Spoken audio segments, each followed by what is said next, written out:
There's a secret woven into the fabric of existence that most people walk past every single day without noticing.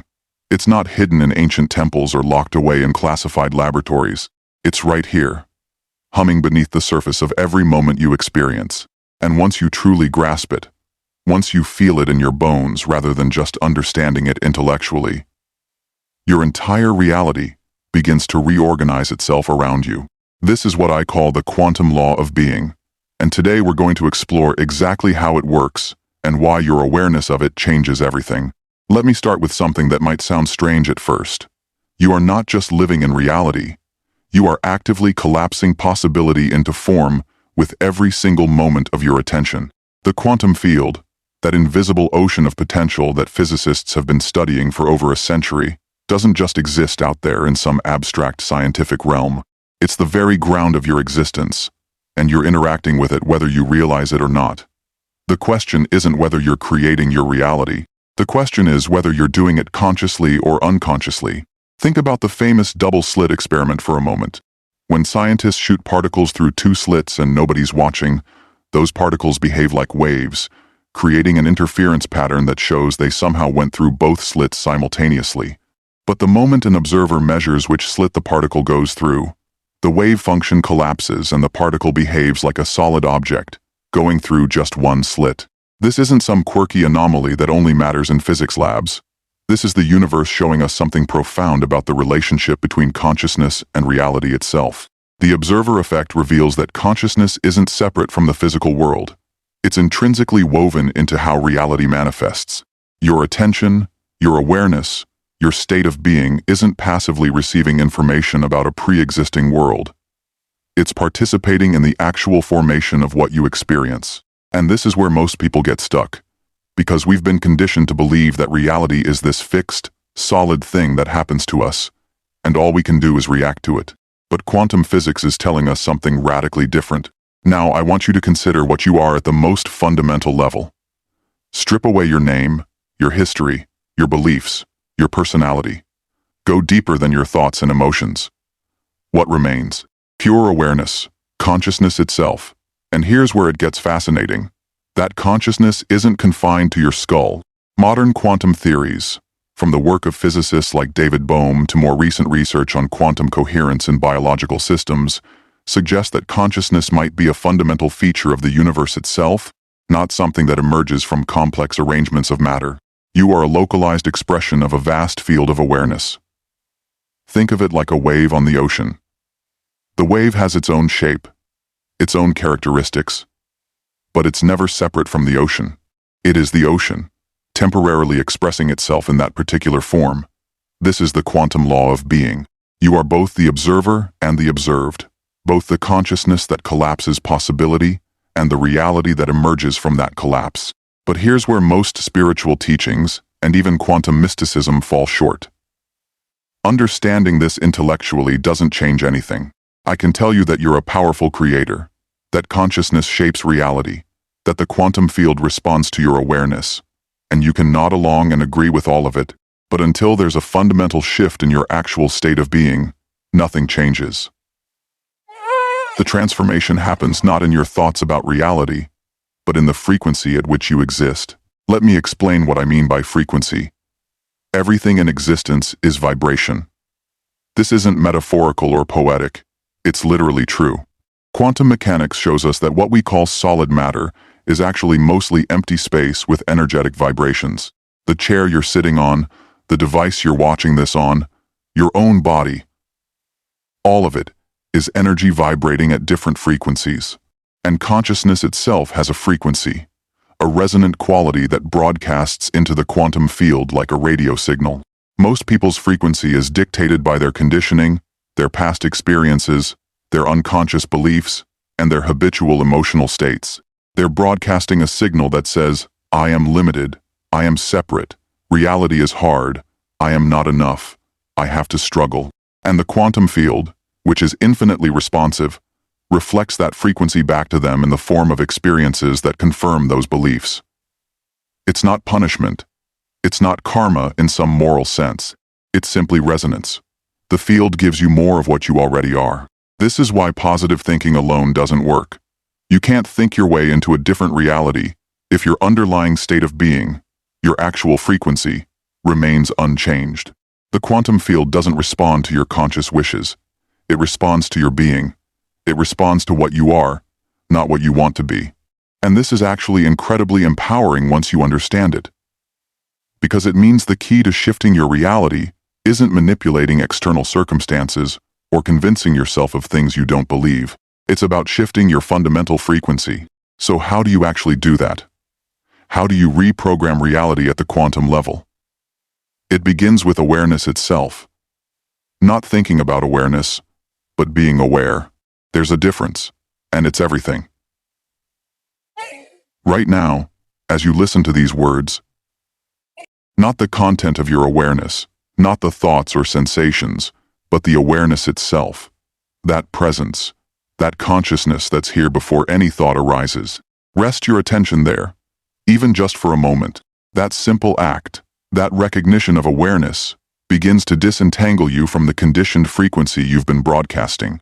Most people are so identified with their thoughts, emotions, and stories that they don't realize these are just patterns appearing in awareness. They are not what you fundamentally are. When you recognize yourself as awareness itself, you begin to access a deeper level of the quantum field, a level that's not bound by your personal history or conditioning. This is what spiritual traditions have called awakening or enlightenment. But I want to strip away all the mystical language for a moment and speak plainly. Awakening is a shift in your center of gravity, from identification with form to identification with the formless. It's recognizing that you are the space in which experience happens, not the experience itself. And when that recognition stabilizes, when it becomes your lived reality rather than just a concept, your frequency fundamentally changes. From this shifted state of being, you begin to notice something remarkable. Reality becomes more fluid. Synchronicities multiply. Opportunities appear that seemed impossible before. People respond to you differently. Your intuition sharpens. It's not that you're manipulating reality or forcing things to happen. It's that you've aligned yourself with a deeper current of intelligence that was always there, and now reality is organizing itself around that alignment. The quantum field operates on the principle of potentiality. Everything that could happen exists as a wave of possibility until consciousness collapses it into actuality. But which possibility gets collapsed depends on the frequency of the observer. When you're identified with limitation, fear, and separation, you collapse possibilities that match that frequency.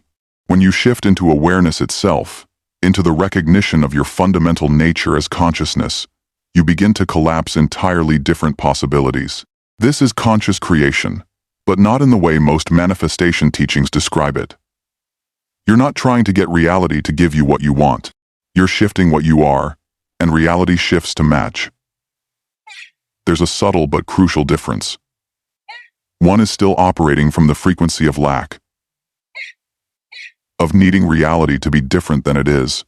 The other is a recognition of wholeness, and from that wholeness, reality naturally reorganizes. I want to address something important here. This isn't about bypassing genuine emotions or pretending everything is perfect when it's not. True transformation includes everything. It's not about denying your human experience. It's about recognizing the awareness that holds all experience.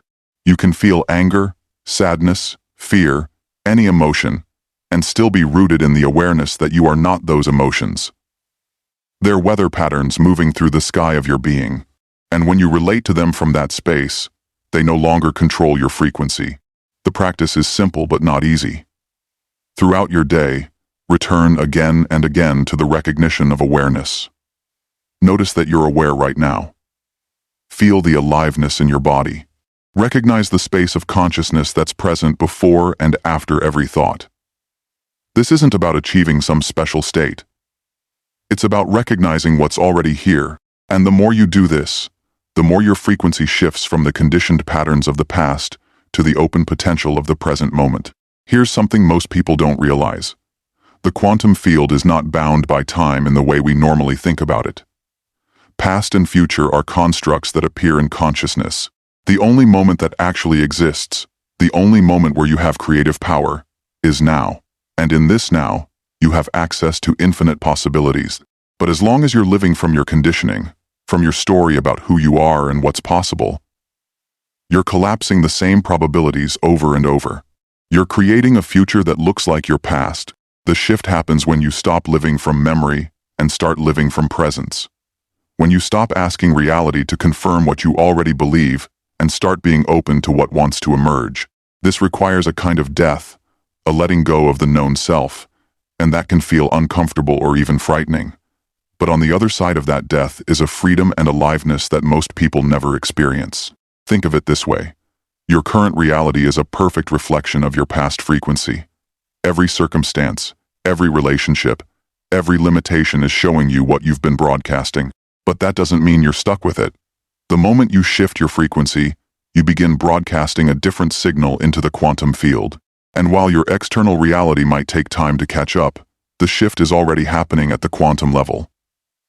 New possibilities are already beginning to collapse into form. This is why some people seem to experience sudden, dramatic shifts in their reality. It's not magic or luck. They've reached a tipping point where their frequency has shifted enough that reality has to reorganize. But here's the key. You can't force this shift. You can't manipulate it. You can only align with it by recognizing what you truly are. By being aware. By letting go of resistance to what is. By allowing the intelligence of the quantum field to move through you, rather than trying to control it with your limited personal will. Everything I'm sharing with you isn't just theory. This is testable in your own experience. Right now, notice your state of being. Are you contracted, tense, resisting something? Or are you open, relaxed, present? That state, that frequency, is what's creating your next moment. Not your thoughts about the future, but your actual state right now. And you have the power to shift it simply by recognizing the awareness that holds all states. The quantum law of being is ultimately about responsibility. Not in the sense of blame, but in the literal sense of responsibility. The ability to respond rather than react. When you recognize that you are not at the mercy of external reality, but are actively participating in its creation through your state of being, everything changes. You stop being a victim and become a conscious participant in the unfolding of your life. This doesn't mean you control every detail or that you'll never face challenges. It means you relate to everything from a different frequency, and that changes how reality responds to you. Obstacles become opportunities. Problems become invitations to shift. Resistance becomes a signal showing you where you're still identified with form rather than resting in formless awareness. As we come to the end of our time together today, I want to leave you with a practice. For the next 24 hours, see if you can catch yourself throughout the day and simply notice that you're aware. Don't try to change anything. Don't try to be more positive or spiritual. Just notice awareness itself. Notice the presence that's here before any thought. Notice the space in which your experience is happening. And watch what shifts. Watch how reality begins to feel different. More alive, more responsive, more fluid. The quantum field is not something separate from you. You are it, experiencing itself in this particular form, in this particular moment. And the more you recognize that truth, not as a concept but as your lived reality, the more you align with the creative power that's been here all along.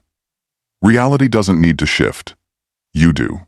And when you shift, reality has no choice but to shift with you. That's not a promise. That's not hope. That's the fundamental law of quantum reality. If this resonated with you, I'd love to hear about your experience. Drop a comment below and let me know what insights came up for you or what you noticed when you tried the awareness practice.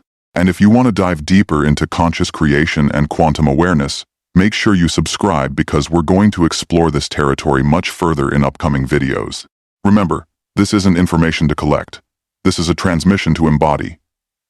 The shift happens in your being, not in your knowing. Thank you for being here, and I'll see you in the next one.